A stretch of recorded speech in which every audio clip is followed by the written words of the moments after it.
So, ngayon, yung naranasan ulit natin for a few minutes na talaga ng Panginoon nandito siya, bumaba siya sa gabing ito. Bumaba siya, sinamahan niya tayo sa gabing ito. Kino-confirm niya sa gabing ito na ang church nito ay may gagawin ang Panginoon. Meron siyang babaguhin, pero meron siyang gagawin na bago pa sa bawat isa sa atin. Hindi pa tapos ang Panginoon sa church nito. Hindi siya, anong tawag doon? Hindi siya hihinto. Nakita ko, hindi siya hihinto. Gustong ipakita ng Panginoon kung paano gawin yung church nito bilang quality church. Yung quality na kayang-kaya natin abutin ang standard ni Lord. Kung sino man tayo at kung gaano man tayo ngayon, huwag nating isipin. Sabi ng Panginoon, magpatuloy lang kayo sa akin at yung bang paggamit ka lang sa Panginoon, paggamit lang tayo sa Panginoon at yun, ang Panginoon na ang bahala sa atin. Amen? Glory to God po.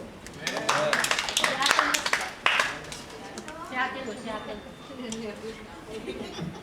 Akin na tinapin.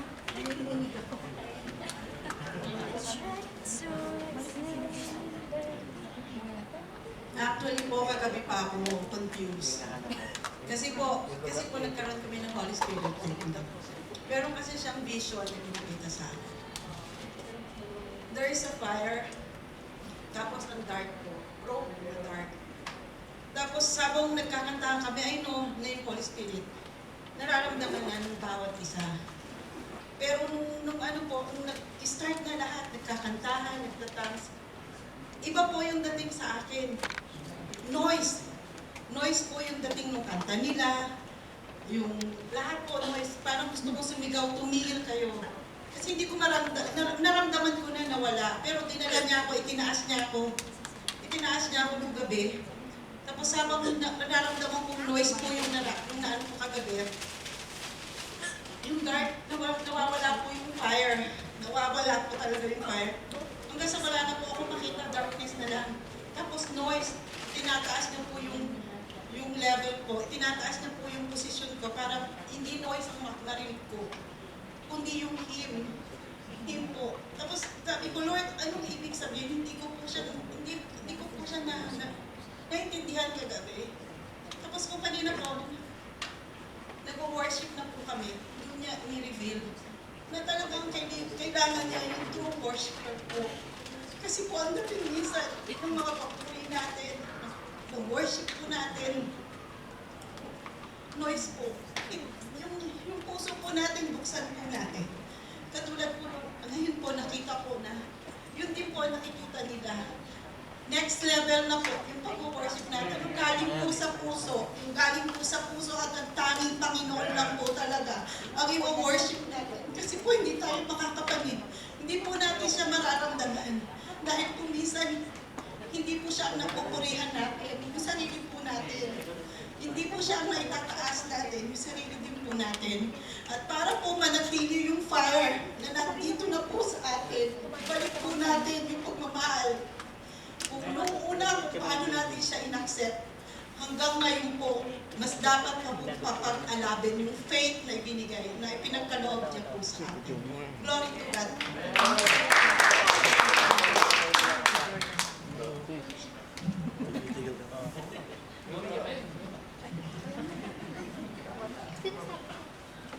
Amen, hallelujah. 10 minutes lang ha. Praise the Lord po. Praise the Lord po sa bawat buhay ng mga sa mga narito po. Ganun din po ako katulad kay Sister Luz, confused din po ako dahil galing po tayo sa Holy Spirit na ikagabi. Ito hindi ko lang i-share din po. Kadoktong po naranasan ko po ngayon. Kahapon, gusto kong mag-share kahapon after natin mag-Holy Spirit na yun. Hanggang ngayon, tinatanong ko pero ngayon naliwala rin sa akin. Nakita ko yung ano ng pagong, yung ano lang niya, yung bahay lang po. Yun yung pinakita sa akin, Lord. Tapos, yung kalagitnaan po ng ano natin nun, pinakita sa akin yung pagong. Tapos sumunod, sa kanan ko yun, sa may bandang kaliwa, yung bumubula na, ano ko ba ano po yun? Yung parang naglalaro tayo ng mga bata, yung mga bula po. Bubbles, yung mga bubbles. So, yun ang ano, yun ang... Pero sa pakiramdam ko po, napaka payapa nito sa kaliwa, yung bumubula po. Yung dito, hindi ko masabi, basta nakita ko lang po. Ang nakakatuwa po ron, talagang ikinagulat ko na talagang buhay talaga ang Diyos talaga po sa buhay po talaga natin. Hindi ko na i-share po sa inyo dahil 2 weeks ago, bago po tayo mag Holy Spirit Night, pinakita sa akin ni Lord, 3 kapatiran tatanggap ng gift niya. So, ginawa ko, sinulat ko. Ang sisave ko sana sa cellphone, pero sabi ko, susulat ko. Minsan kasi pag pinapakita si Lord, sinasend ko sa asawa ko. Kaya tatanong niya, ano to? Hindi. Sabi ko, minsan pag may aksidente, sinasend ko sa asawa ko. Parang naka-ano lang po, pero pinag-pray namin. Sisunulat ko sa papel, yung tatlong tumanggap ng gift sa Holy Spirit Night. 2 weeks ago pa po yun. Tapos pinakita niya ulit yun, 3 days before, bago mag-Holy Spirit Night. Tapos, yung araw ng Holy Spirit Night. Sabi ko, Lord, napakabuti mo sa buhay ng 3 taong yun. Alam niyo, nagsimula po tayo. Kinilabutan ako talagang, sabi ko, Lord, napakabuti mo sa 3 taon to. Dahil tinanong si Sister Mina, na sino yung mga bago dito? Nagtaasan, praise God. Alam niyo, kinonfirm ni Lord po sa akin, sabi ko, napaka-ano mo talaga, Lord. Eksakto ka, hindi ka nagkukulang, hindi ka sumusobra, yung nagtaas 3. Sabi ko talagang, pero isinapuso ko yun, sabi ko sa isip ko, sabi ko, Lord, napakadakila mo talaga sa buhay ng mga kapatiran na tumatanggap sa'yo. Pero nung umalis kami, sabi ko nga, nung umuwi po tayo, blessed na blessed, napaka-blessed po talaga natin. Pero ito, ano po yung alam mo na hindi mo inaasahan, hindi ka handa, hindi ka prepare, wala sa isip mo, biglang darating yung, alam mo, tapos na, na talagang, yung buhay spiritual mo, okay na. Biglang may ganito palang sorpresa pa si Lord sa buhay spiritual natin. Nakakatawa nung nandun po ako, sabi ko, kasi kapag ako lang po talaga, kung ako lang yung mag-isa po nag-pray na doon sa, ano po tawag ni brother doon sa kotse niya po, yung prayer altar. Meron po ako doon sa, namin sa opisina, yung prayer altar po namin.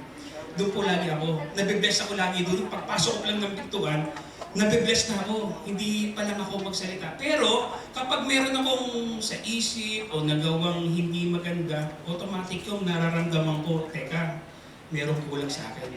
Pero kanina, yung magkakasama po tayo, praise God, talagang hallelujah.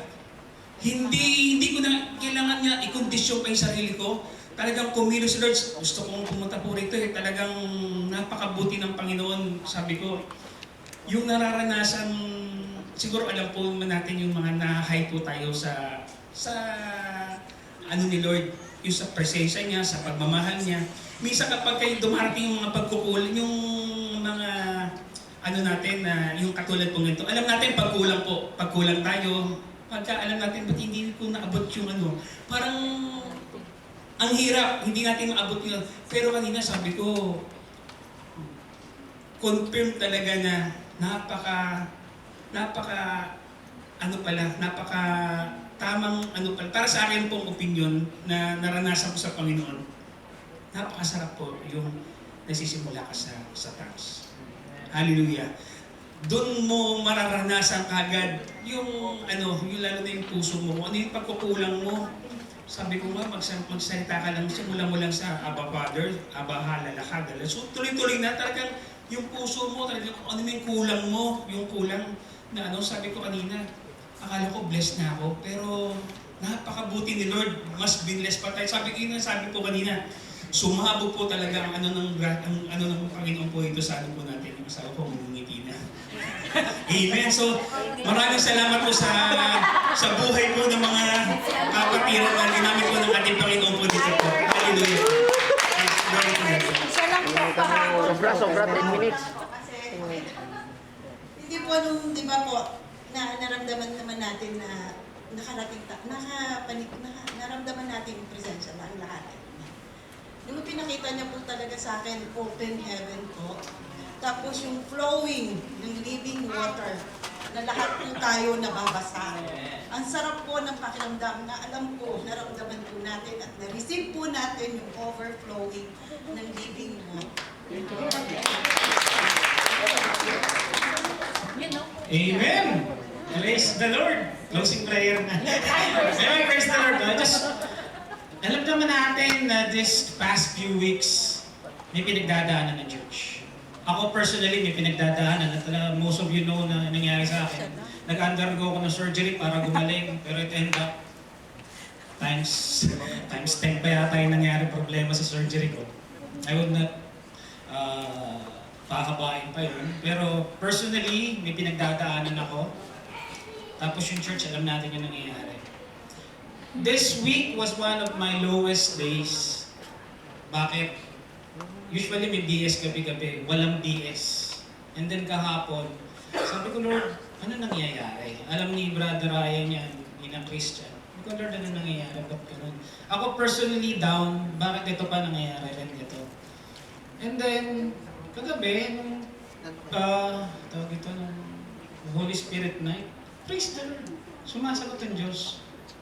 Ando na ako doon sa point na, Lord, gusto mo ba ako dito? Sumagot si Lord. Nandiyan ka eh, kasi nilagay pa kita dyan. Tapos, Lord, ba't ang dami nangyayari sa akin? Ito, nagpa-opera ako para gumaling, lalo nagkaganito. Hindi pa ako tapos sa'yo. God answers. Tapos sa gabi, di nararamdaman na nga, nagpo-flow na. Sabi ko, Lord, ano yung mensahe mo? Ano yung mensahe mo? Ganun ako ng ganun. Tapos sabi niya, quiet ka lang. Sabi nga ganun, may gagawin pa ako. So kagabi, tahimik lang, Sister Mina nagtatanong, sino message? Tahimik lang ako. Sabi, Lord, tahimik ako eh. Tapos kanina, nag-pray pa lang tayo, naramdaman na natin yun. Tapos, ngayon gabi, confirmation na lahat. Praise the Lord for the life of our missionaries from the Philippines. Tama po ba? And they answered the questions. It's a new wine. It's a new beginning for this church. Yung sinabi ko kanina, yung pinasasabi ng Diyos, sabi niya, yung speaking in tongues nyo kanina, hindi natatapos ngayon yun. Yung mga peace na ramdaman nyo, hindi natatapos kanina yun. Yung kagabi na manifestation ko sa inyo, hindi natatapos kagabi yun. Yung mga blessing na inaasahan nyo, hindi natatapos ngayon yun. Lalabas tayo lahat ngayon ng pintong to, dala-dala yung pagpapalang yun. Dala-dala yung kapayapaan yun. Dala-dala yung panibagong fire na binigay ng Diyos sa puso ng bawat isa. And this time, it will be double, it will be triple kung ano yung gagawin niya sa church na to. But we have to have love on our hearts. Huwag tayong magpuri na kan-juice. Ano mas Tagalog na kan-juice? Kuripot. Huwag tayong magpuri ng kuripot. Pinagpapala ang iglesyang ito. Bakit? To be a channel of blessing. Pinagpapala ang bawat isa rito. Bakit? To be a channel of blessing. Hindi tayo pwede maging ganun. May planong malaki ang Diyos sa iglesyang to. Whether we like it or not. But we have to have an open heart. Love. Love. Love. Minsan, we are living on a democracy. Oo, tama yun. But remember, we are in a church. Theocracy must rule in this church. Ano ang gusto ni Lord sa iglesyang ito? Hindi natatapos ngayong gabi. Yung nasdain ka, hindi natatapos ngayong gabi yung lumuhod ka. Hindi natatapos ngayong gabi yung lumuha ka. Lalabas ka nito. Babalik ka next week. May testimony tayo. Amen. Yun ang gusto ni Lord. Hindi lang dito. Nandun sa labas. Kaya nga tayo binibless. Kaya nga tayo tinuturuan din. Praise the Lord for the life of our pastors. Kasi tinrain tayo. Hindi para sa atin lang yun. Hindi tayo para magpapagalingan dito. Ang magaling si Lord lang. At ngayon, yung mga kapatid natin galing Pilipinas, ito confirmation of the new wine. Ano yun? may bagong gagawin si Lord sa iglesia. Amen? Sabi nga, ang isang preaching ng ating pastor, pruning. Pero pagkatapos ng pruning, blessing. At dapat ma-excited ang bawat isa. Dapat a revival will happen and you always declare, God is in Shekinah Grace Christian Fellowship. Pray po mo yun! Ano ba to? Ikaw ang board. Ha? Ano ba sunod? Ito na lang. Sino pa po? Yung hindi makatulog. Last one!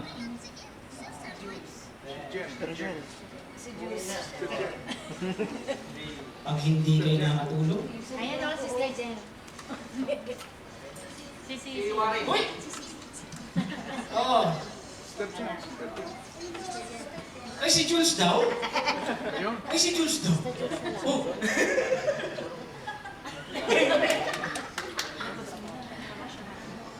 Kaya nga, ay sige po. Step Ben. Abang sa likod, baka pagkita. Amen. Glory to God.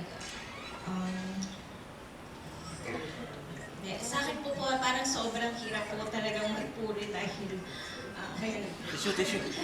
kasi kauwi ko lang po dahil sa Pilipinas at sabi ko nung pagdating ko parang ayoko munang sumamba, parang ayoko munang umattend. Tapos sabi ng Ate Shell, ano pala, Holy Spirit night pala. Tapos ayun, parang na-bless ako kasi parang si Lord talagang kumilo sa buhay ko. Iba yung naramdaman ko simula nung kagabi. Tapos kanina po sa Worship Without Walls po. Tapos ayun nga po. Tapos sabi ko parang para sa akin itong message na yun po. Ayun, tinataas ko na po yung lahat kay Lord. Amen, tapos na po. Sino po susunod? Oh, Mr. Ay, sige na po. Amen po. Okay po, lahat po ng mga dancers dito na po sa gitna. Wala na. Ayan!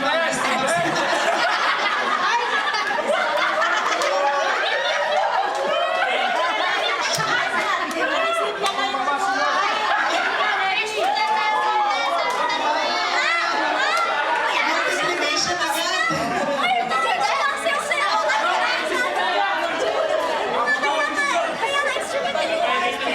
Sige, boss,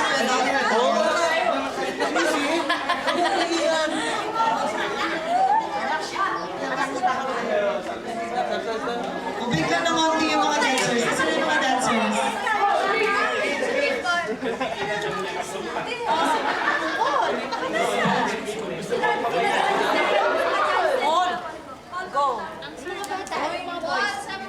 Tama ka doon po. Ito mga dancer to, wala pang damit dati. Sumasayaw. Dancer. Huwag magtuturo.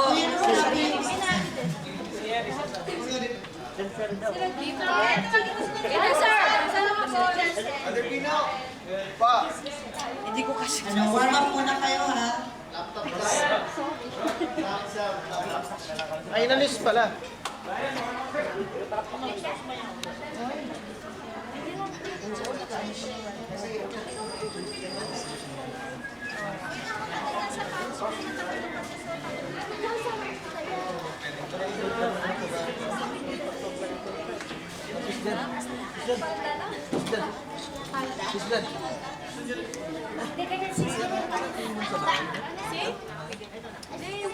Mag-record, kailangan pa ba to?